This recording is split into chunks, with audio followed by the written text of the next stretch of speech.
코난은 어머니의 불평을 듣고 있습니다. 아마 부부싸움을 한 것 같네요. 미란이 집으로 돌아와 보니 지금 미란이네 부모님도 부부싸움을 하고 있는 것 같습니다. 뭐 결혼을 안 해봐서 모르겠지만 부부싸움은 뭐 이렇게 흔한 것 같네요. 저녁 늦게 들어온 미란이는 소파에서 자고 있는 코난의 안경을 벗겨주다가 누군가를 닮았다는 걸 알게 됩니다. 근데 딱 이화부터 미란이의 뿔이 점점 더 날카로워져요. 흉기로 변해가고 있습니다. 늦은 시간에 의뢰인이 찾아왔습니다. 자신의 남편이 자살한 것 같다고 하네요. 외출했다 돌아오니 남편이 죽어 있었다고 합니다. 경찰들이 말하길 독살당했다고 하네요. 부부는 유명한 마술사이고 피해자 발견 당시 사모님 그리고 마술사 제자 3명이 더 있었다고 합니다. 도일이랑 미란이도 부부 마술사 공연에 간 적이 있다고 합니다. 거기서 찍은 사진을 찾아본다고 하네요. 근데 사진을 보고 놀랍니다. 사모님은 사건 당시 제자 3명과 함께 공연을 하고 있었다고 합니다. 그리고 피해자는 공연 중에 죽었다고 하네요. 자살을 생각해볼 수 있는데 조만간 딸의 생일이기 때문에 절대 자살은 안 할 거라고 하네요. 그리고 살해 현장에 이런 카드가 있었다고 합니다. 증언으로 얻을 수 있는 정보는 한정적이기 때문에 집에 같이 가보자고 합니다. 유명한은 거부합니다. 그런데 미란이가 꼭 데리고 가자고 하네요. 머리 존나 날카롭죠? 코난은 분명히 데리고 가면 쓸데가 많을 거라면서 데리고 가자고 하네요. 그리고 앨범 사진에는 코난과 똑같은 사람이 있습니다. 미란이가 뭔가를 알아낸 것 같네요. 머리 존나 날카롭네요. 집에 가보니 마술사들이 반겨줍니다.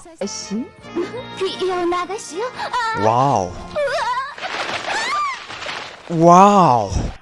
확실한 건 뭐 다들 호그와트 졸업한 것 같습니다. 마법을 부리네요. 마술사 말고도 한 명이 더 있습니다. 바로 죽은 사람이 딸이네요. 코난이랑 아는 사이 같습니다. 그래서 코난에게 자기 생일 선물을 살 거라고 쇼핑하러 같이 가자고 합니다. 코난 이 새끼 이거 아름이부터 약간 좀 취향이 좀 이상합니다 이거. 근데 미란이가 코난 바쁘다고 안 된다고 합니다. 10살 이상 차이 나는 친구에게 위기감을 느낀 것 같네요. 마술사 엘레나 김씨가 같이 쇼핑을 해주기로 합니다. 그리고 코난 일행은 사건 현장으로 옵니다. 위에 사진들이 걸려있는데 전부 피해자의 제자들이라고 하네요. 그 중에 한 명은 14년 전의 사고로 죽었다고 합니다. 유독 그 사람 사진만 깨끗하네요. 근데 시체의 모양이 이상합니다. 독살을 당했다면 보통 목을 잡거나 가슴을 움켜쥐는데 아마 묶인 상태로 죽은 것 같네요. 초상화를 보니 피해자는 반지에 실 같은 걸 묶어놨습니다. 아마 반지에 있는 실을 서로 엉켜놓은 다음 뒤로 묶어놓은 것 같네요. 그리고 범인이 현장을 발견했을 때 반지를 다 빼버리면은 증거가 안 남게 되는 거죠. 아마 범인은 손이 굉장히 빠른 사람 같습니다. 그리고 손이 뒤로 묶여 있었어도 전화는 할 수 있었겠죠? 그래서 전화를 확인하러 갑니다. 근데 제다이얼 단추와 아까 봤던 그 카드의 모양이 비슷합니다. 그래서 제다이얼 단추를 눌러보니 웬 숫자가 남아있네요. 코난은 메모장에 쓰고 이걸 열심히 풀려고 합니다. 옆에서 유명한이 뭐라고 꽁시렁꽁시렁 대니까 미란이가 좀 닥치라고 방해 좀 하지 말라고 하네요. 역시나 뭔가를 아는 것 같습니다. 근데 왜 전화에 메시지를 남길 생각은 했으면서 전화를 걸 생각은 안 했을까요? 그건 바로 전화선이 뽑아져 있었기 때문입니다. 전화선은 애초에 뽑아져 있었고 피해자는 메시지를 남기고 싶었기 때문에 전기만 들어오면 남길 수 있는 제다이얼로 메시지를 남긴 겁니다. 그리고 제다이얼을 누르라는 의미로 카드를 그렇게 만든 거고요. 범인은 이런 걸 눈치채지 못하게 범행 현장 발견 당시 전화선을 다시 꽂아 넣어놨습니다. 존나 발견하고 반지 빼고 전화선 꽂고 이걸 들키지 않고 다 한 거면 진짜 차라리 독살하지 말고 눈치 못 채게 빠르게 칼로 동맥을 끊어버리. 제다이얼로 나온 메시지를 풀어보니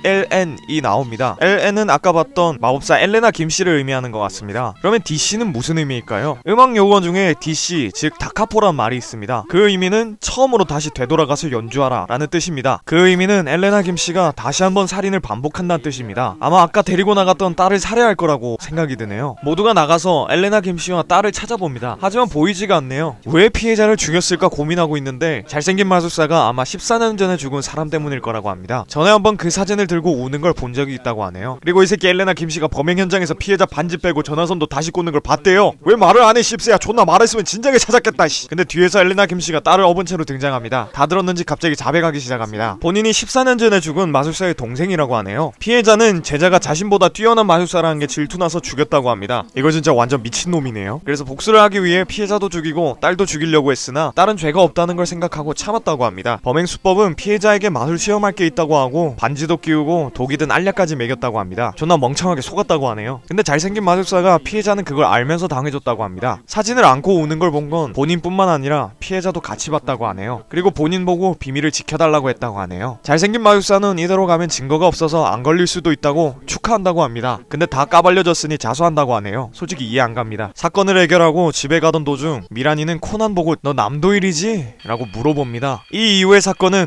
2개의 수수께끼 동백편으로 이어집니다. 이게 2개의 수수께끼 마술편 동백편이 있는데 이게 사건은 완전히 연관이 없는 별개의 사건이거든요. 근데 스토리가 살짝 이어져요. 그래서 이걸 한 번에 할까 하다가 여러분들이 보시다가 사건이 안 이어져서 지루함을 느낄 것 같더라고요. 그래서 마술편 따로 내일 이제 동백편을 또 이어가 보도록 하겠습니다. 자, 이상 바가미는 외롭다 진짜였습니다.